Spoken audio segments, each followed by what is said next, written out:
Kilka miesięcy po blokadzie ruchu w centrum Warszawy przez XR udało mi się umówić na rozmowę z Damianem, jednym z uczestników akcji, który kłódką na szyi przypiął się do metalowej kraty na rondzie de Gaulle'a. Chciałem dowiedzieć się, jak tego typu akcja wygląda ze strony kogoś, kto brał w niej bezpośredni udział. Dlaczego zdecydowaliście się akurat na taką formę protestu? Obywatelskie nieposłuszeństwo jakby jest w samych jakby zasadach tego, jak XR działa, tego jak metod, którymi próbuje osiągnąć swoje, że tak powiem, swoją deklarację, no, swoje założenia, cele, więc no, że tak powiem, zablokowanie ruchu w pewnym, że tak powiem, w pewnym newralgicznym punkcie Warszawy, no, było po prostu czymś, co trochę, wydaje mi się, wynikało samo przez się, że jakby szykując się do tej akcji, każdy wiedział, że to będzie coś w tym stylu. Nikt nie wiedział gdzie, jak, ale wiedział, że wiedzieliśmy, że w końcu trzeba to zrobić. No i że nie będzie lepszego sposobu na otwarcie właśnie Tygodnia Rebelii niż po prostu dużą, huczną akcją nieposłuszeństwa obywatelskiego. Tak, byłem na kilku waszych akcjach, brałem też udział w różnych waszych spotkaniach i też nie wiedziałem, tak jak ty, gdzie to się odbędzie, ale ty mówisz, że ty jako uczestnik też nie wiedziałeś do ostatniego dnia? Tak. Samo jakby miejsce akcji my dowiedzieliśmy się dosłownie na powiedzmy 10 minut przed rozpoczęciem akcji. Wcześniej przez jakąś godzinę, półtorej byliśmy w okolicy, po prostu jakby kryjąc się, po prostu siedząc w miejscu i czekając na sygnał od osoby, która była już wcześniej wyznaczona. No a tak naprawdę co do tego, gdzie tu w jakich okolicach to się będzie działo, no to dowiedzieliśmy się dopiero rano, gdzie po prostu, no nawet nie rano, bo jak to się zaczynało o 18, to my może koło 15 się zebraliśmy wszyscy w jednym miejscu i dopiero, że tak powiem, dostaliśmy, po prostu powiedziano nam, w które miejsce mamy się kierować i gdzie mamy oczekiwać już samego początku całej akcji, na tej zasadzie. Z tego co widziałem, przynieśliście taką metalową konstrukcję jakby planety Ziemię, tak? I wszyscy zgromadziliście się na tym rondzie de Gaulle'a celem blokady ruchu, natomiast część z was, w tym ty, przykuliście się do tej metalowej konstrukcji. Tak, znaczy właśnie to jest ważna, że tak powiem, semantyczna rzecz, bym chciał cię poprawić, że jakby nie byliśmy tam celem blokady ruchu, tylko że blokada ruchu jest po prostu metodą na przekazanie pewnych żądań do rządu, po prostu do osób, które mają moc, żeby to zmienić. A jakby nigdy celem akcji nie może być sama akcja w sobie. To jest coś, co jakby zawsze słyszymy, że jakby, nie blokujemy ulicy tylko po to, żeby blokować ulicę, tylko po prostu dlatego, że to jest sposób, który jest, po prostu wierzymy w to, że ten sposób jest najbardziej skutecznym sposobem protestu, który pozwoli na wywołanie tych zmian, które my uważamy za konieczne, że to jest taki logiczny ciąg. Okej. A co jest twoim zdaniem, co jest z twojej perspektywy celem tej akcji? Co było celem tej akcji? Celem 27, jak dla mnie stanowczo, było po pierwsze w ogóle pokazanie Extinction Rebellion, w sensie takie wejście, że tak powiem, z hukiem na scenę Polski po prostu, ale też przekazanie deklaracji, bo tak naprawdę wszystko, co ważne na temat XR-u i na temat tego, co w XR-ze czego XR żąda i tego, jak XR no i to też po prostu jest bardzo takim motywatorem do działania, jest po prostu deklaracja rebelii, to jest, jak dla mnie to jest w ogóle świetny kawał pisma, kawał literatury. W postulatach XR-u, z tego co pamiętam, jest ogłoszenie kryzysu klimatycznego, w sensie alarmu klimatycznego dla Polski, zobowiązanie się rządu i władz do zaprzestania emisji CO2 do 2025, jeżeli dobrze pamiętam, Tak. i powołanie paneli obywatelskich. Dokładnie. Ja rozumiem, że te wszystkie wasze dotychczasowe postulaty też jakby były w ramach tego ogłoszenia rebelii. Tak, to są trzy tak naprawdę filary i tak naprawdę nic więcej ja uważam, że nie trzeba, że tak naprawdę one są na tyle z jednej strony ogólne, to jest to, co często ludzie zarzucają XR-owi, że jest niekonkretny, ale te postulaty są ogólne dlatego właśnie, żeby dać wolną rękę osobom, które są w mocy, żeby to zmienić, no bo umówmy się, po prostu przyznajmy sobie szczerze, że my jako szarzy obywatele nie jesteśmy w stanie ani ogłosić alarmu klimatycznego, nieważne jak bardzo byśmy chcieli, ani zainicjować w ogóle paneli w ogóle obywatelskich, ani zmniejszyć redukcję, znaczy zmniejszyć emisję. Więc to są postulaty, no i po prostu teraz dobieramy metody do tego. I z jakimi konsekwencjami liczyłeś się, biorąc udział w tej akcji? Z jakimi konsekwencjami od strony prawnej brałeś pod uwagę, że możesz się mierzyć? No to tak, na pewno idąc spodziewałem się, co się o dziwo nie zdarzyło, ale spodziewałem się, że noc spędzę w areszcie co najmniej, że że zostanę zgarnięty i po prostu będę siedział w areszcie. No spodziewaliśmy się mandatów, to było jakby oczywiste. My też jako ci właśnie przykuwający się, ci, że tak powiem, najbardziej konfliktowi, no uważaliśmy, że nasze konsekwencje mogą być najostrzejsze, że to jest, czyli no głównie właśnie kary pieniężne, areszt, no i to chyba w sumie wszystkie konsekwencje, z jakimi się spodziewaliśmy. Jakoś nie... Oczywiście był strach przed też akcją ze strony policji, że może komuś się po prostu stać krzywda, ale akurat w moim przypadku jakoś mam wrażenie, że na tyle ufam też ludziom, którzy byli dookoła mnie wtedy i jakby też na tyle ufam temu po prostu jak funkcjonuje jeszcze kraj, jak funkcjonuje kraj, że no tego się aż tak bardzo nie bałem.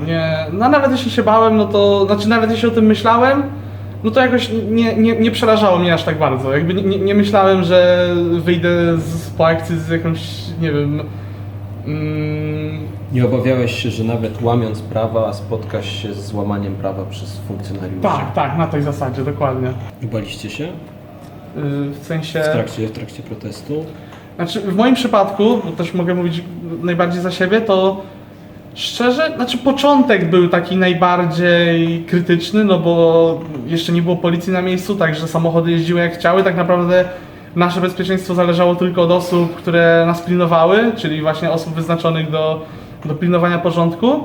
Tak samo od strony ludzi z chodnika, no prawda jest taka, że gdyby ktoś chciał podejść i nas, nie wiem, kopnąć, to no, gdyby nie ludzie, którzy nas stanowili tą barierę właśnie między nami przypiętymi, a po prostu resztą ludzi, no to ten strach byłby dużo większy, tak? A tak to, kiedy to jest właśnie ułożone tą strukturą tych stopni właśnie konfrontacji, no to my wiemy, że my jesteśmy tak naprawdę na samym końcu. Ja szczerze czułem się czasami najbezpieczniej tak naprawdę ze wszystkich, ponieważ byłem w środku, nie musiałem wchodzić w interakcję ani z znerwicowanymi kierowcami tutaj, ani z policją. Także no ja czasami czułem się, że ja tu jestem najbezpieczniejszy tak naprawdę, jestem w samym środku. Wspomniałeś o poziomach konfrontacji, to jest coś, o co pytacie siebie na spotkaniach. Powiedz, na czym to polega? To jest jakaś skala możliwego zaangażowania aktywisty, jak to rozumieć? Tak, znaczy poziom konfrontacji jest oddzielny dla każdego protestu, w sensie na przykład mogę powiedzieć, że na tą akcję idę z poziom konfrontacji 1, a na kolejnym idę z poziom konfrontacji 3. I co to w praktyce oznacza? W praktyce oznacza to, że poziomy numer 1, czyli ci, którzy są, powiedzmy, jeśli protest, tak uproszczając, ma formę koła, tak jak było to przy rondzie Dagola, to oni są na zewnątrz i to są ludzie, którzy na polecenie policji się usuwają, czyli nie łamią w żaden sposób prawa, ponieważ policja przyjeżdża, każe im się usunąć, usuwają się. Poziom konfrontacji 2 to są osoby, które na polecenie policji nie usuwają się, ale też w żaden sposób nie przeciwdziałają temu usunięciu. Czyli powiedzmy, jeśli jest dying i leżą na ziemi, no to po prostu leżą i czekają, aż policja ich wyniesie, na tej zasadzie.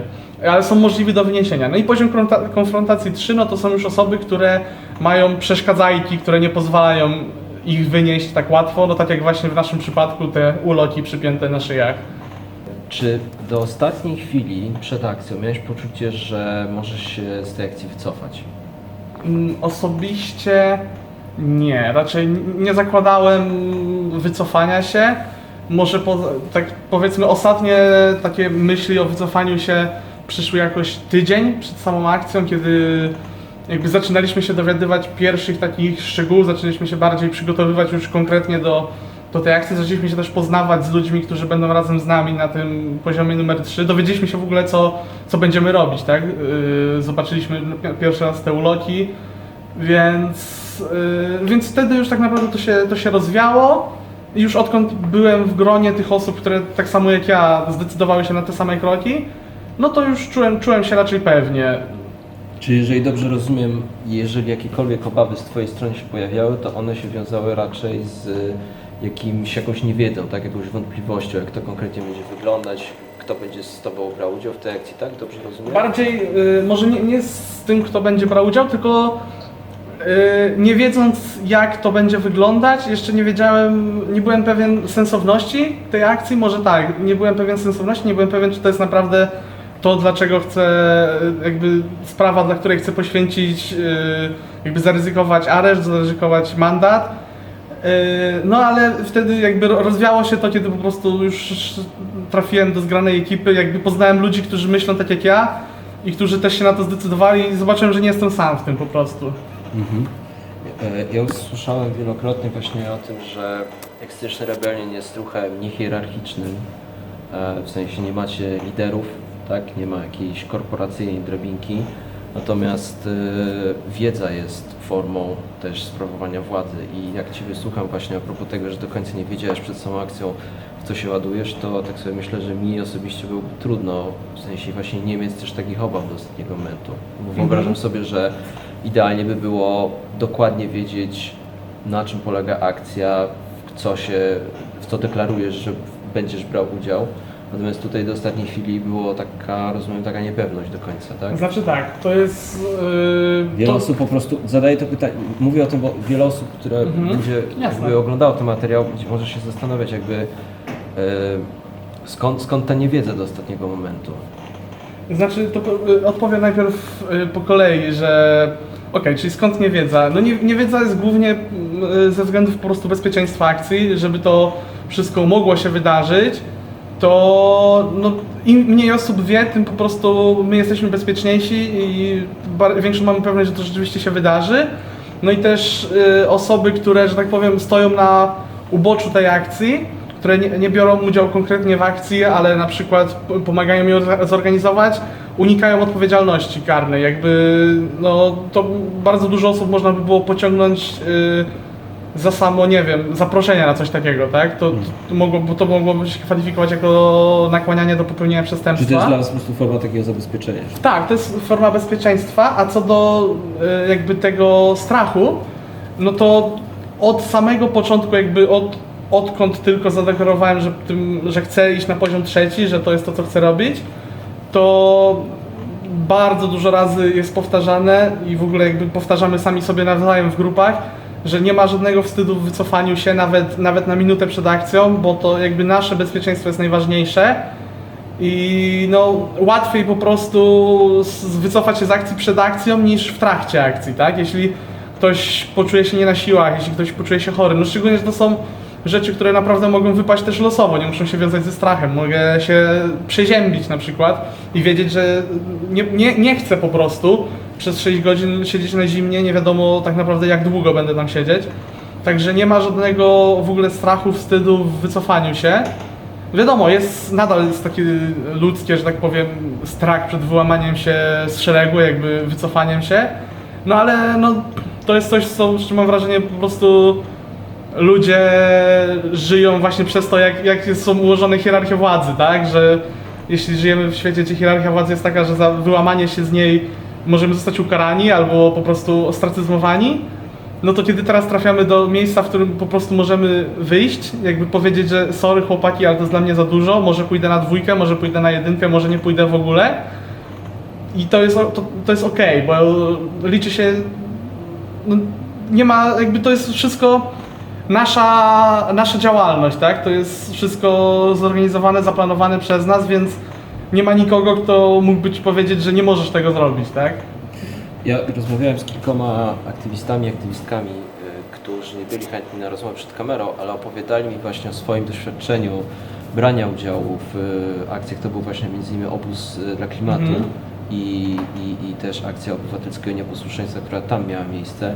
Opowiadali o czymś takim, że właśnie do ostatniego momentu niezwykle ważne jest dla nich, że mają tą wolność zrezygnowania, to o czym wspomniałeś, ale i ja też nie wyobrażam sobie, gdybym miał brać udział w takiej akcji, że ktoś miałby mnie dyscyplinować na wzór jakiś tak, korporacyjny albo wojskowy, że muszę po prostu brać w tym udział. Zwłaszcza jeżeli często do ostatnich chwil, tak jak mówiłeś, jest ten problem z tym dostępem do pełnej ilości informacji, ale chodzi mi o to, że z drugiej strony wydaje mi się, że od strony organizacyjnej to może być problem i wyzwanie, że po prostu akcja może się wysypać. Tak, to akcja może się, jakby zawsze może się akcja wysypać, no ale też, no jeśli akcja musi się wysypać, bo ludzie po prostu nie chcą brać w niej udziału, no to znaczy, że musi się wysypać. Jakby akcja jest wartością dodatnią, a nie wartością ujemną. Brak akcji nie jest wartością ujemną, jest po prostu zostaje na zero i mamy jeszcze, znaczy no, może nie dużo czasu, ale no lepiej, żeby akcja się nie odbyła, niż mieliby w niej wziąć udział ludzie, którzy nie chcą w niej brać udziału, no bo to jest i niebezpieczne dla nich i po prostu krzywdzi ich psychicznie i krzywdzi też po prostu cały XR, tak? Cały ruch, bo wtedy byśmy zaprzeczali temu, w co wierzymy. Czy masz poczucie, że było warto? Tak, stanowczo mam poczucie, że było warto już nawet dla samego wzięcia udziału w czymś takim, jakby w takim proteście, w takim ewenemencie. To już, no jak dla mnie to było wydarzenie historyczne, jakby na pewno w historii walki z tym. A no na pewno było to budujące też, jakby pomaga znaleźć tą taką właśnie siłę do opierania się, no bo no nie ukrywajmy, że opierać się przydaje w całym życiu, tak? Czy to jest złemu szefowi, czy to jest, nie wiem, kłócącej się rodzinie. Jakby warto się opierać, warto się stawiać, warto jakby działać o to, w co się wierzy. Warto podnosić głos.